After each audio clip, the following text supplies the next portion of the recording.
Hello, this is Dr. Amanda Gilbert, And this is Dr. Lewis Gilbert. and we wanted to welcome you to the first of hopefully many Marriage Ministry Medicine Conversation Series.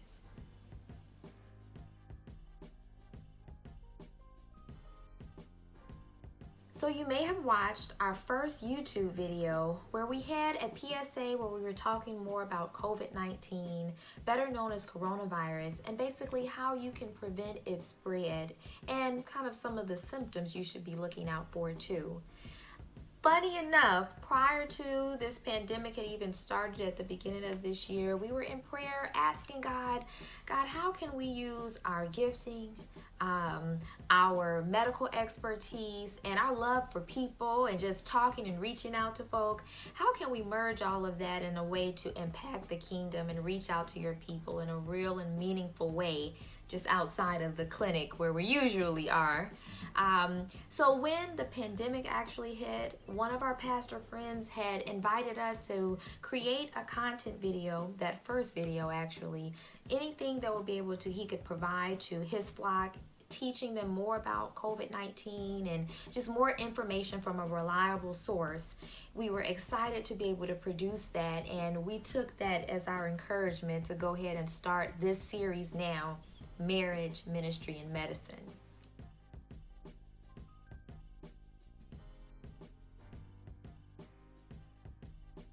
Absolutely. It's our goal to provide you with great content on faith, family, and wellness. So follow us. Follow us at our YouTube page at Marriage, Ministry, and Medicine. And also follow us on our Instagram page at Marriage, Ministry, Medicine. Look forward to seeing you soon.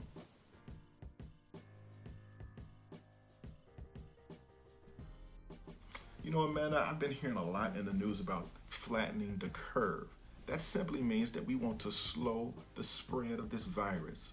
The World Health Organization has given us 5 different ways that we can all pitch in to slow the spread of this virus. Number 1, wash your hands as often as possible. Number 2, if you have to cough or sneeze in your elbow. Number 3, try not to touch your face. Number 4, keep space and distance between you and your neighbor. And number 5, stay at home.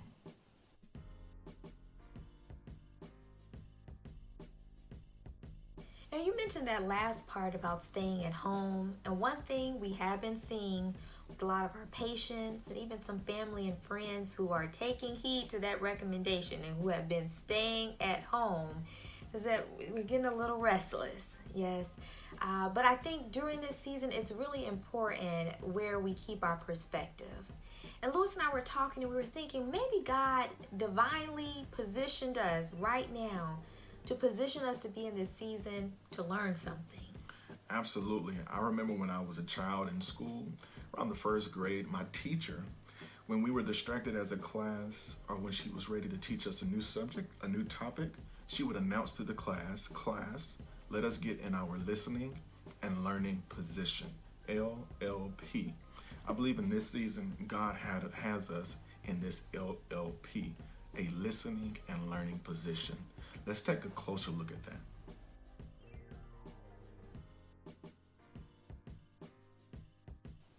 So the LLP model consists of 4 specific elements. The first is keeping your hands, your feet, and your mouth still, keeping your ears open, your eyes fixed on the speaker or the teacher, and lastly, your brain ready to engage and focus to think. Now, over the next several weeks, we're going to take these concepts and we're going to apply them to teach us how we can increase our faith, better interact with our family, and ultimately better our wellness as well.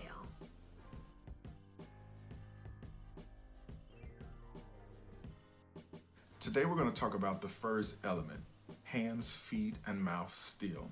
Let's turn into scripture, Psalms 46 and 10. The scripture says, "Be still and know that I am God.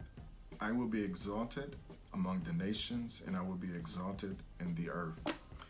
This is a very good scripture and text for the time that we're living in today. So often we like to be in control of everything in our life, but at this particular time and season that we're in, We don't have a lot of control over what's going on. The pandemic, the coronavirus, is running rampant throughout the entire world. And a lot of questions we just don't have answers to. But there's two commands in the scripture on today. The first command is to be still. Be still. Stop. Pause. You know, there's a saying that people often say, when things get tough, the tough get going. That doesn't work in every situation. At this situation, in this season, I feel like God is telling us to be still, to pause. The second command is to know that He is God. One thing that's good about God is He has control over everything. COVID-19 did not catch God by surprise.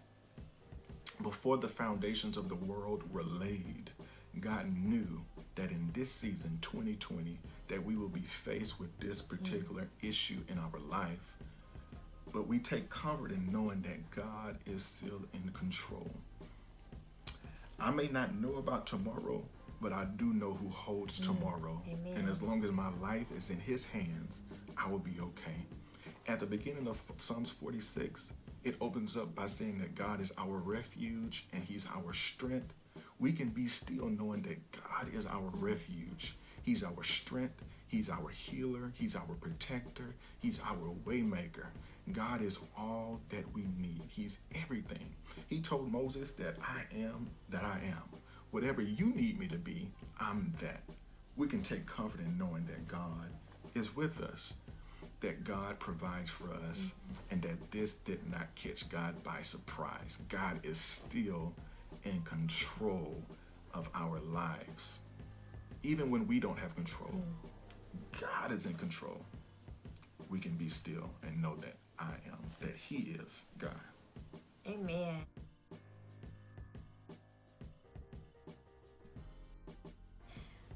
That really just blessed me. Just that scripture, I've heard that scripture so many times, but how real and relevant it has been during this season. When God forces you, when He commands you to be still.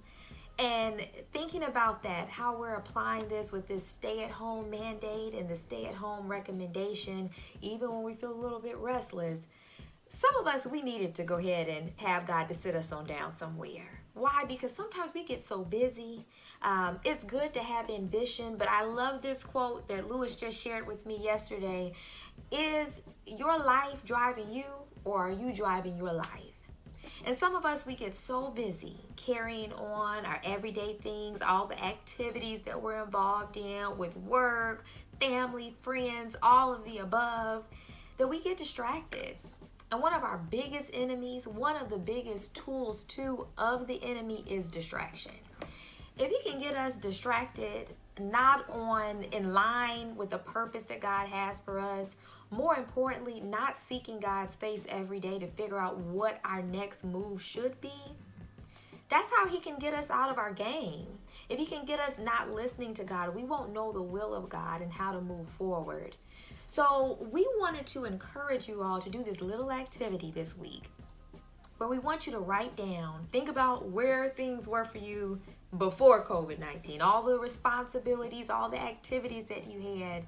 What were your priorities? Write them down, like, maybe 1 through 10. What were the biggest priorities? After you get all of that done, I want you to go back and ask yourself, where did God fall in line in that? Now, during this time during this season of stillness, mandated stillness from God, how are you going to realign your purpose and your priority to make sure that God is number one? So when you come out on the other side of this, you'll be ready to hear God's voice. You'll be confident in knowing exactly that He's in control and the destiny and purpose that He has for your life.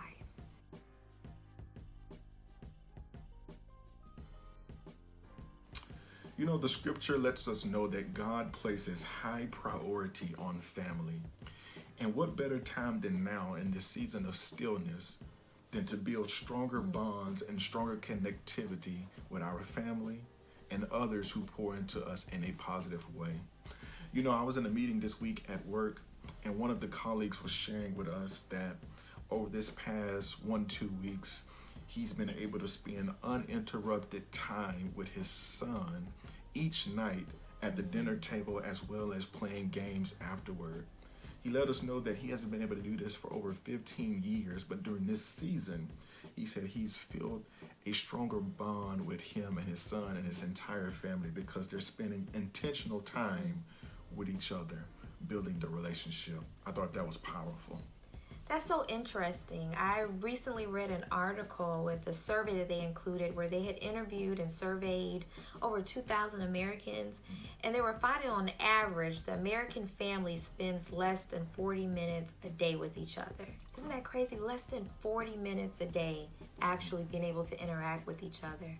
So during this season of stillness, we want to encourage you to spend time with your family, your loved ones, your friends, having meaningful conversation, being intentional about being meaningful in the activities that you all are engaging in.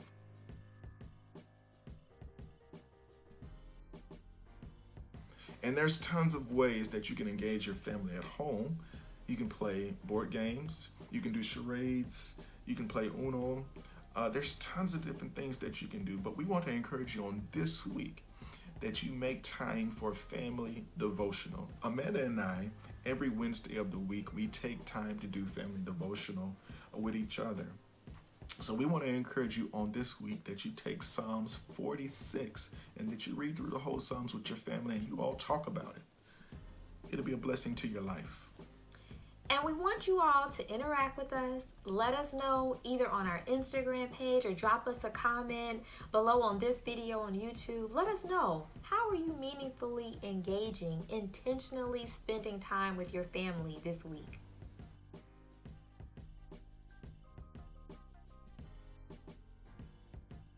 So now we want to encourage you on how you can still maintain wellness in this season of stillness.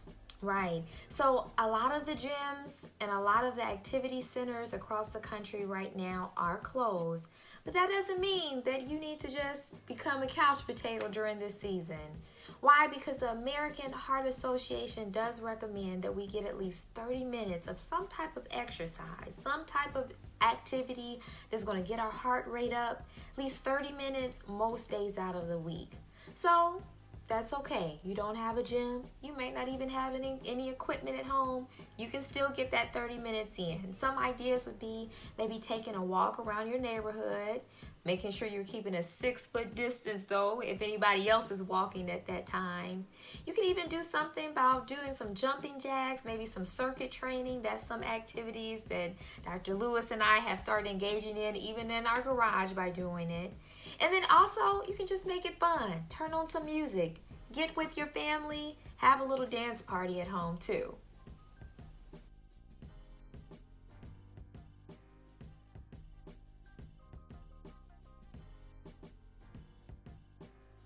All right, y'all. So before you run off and start doing some of those activities that we're encouraging you to do, we want to thank you for tuning in today.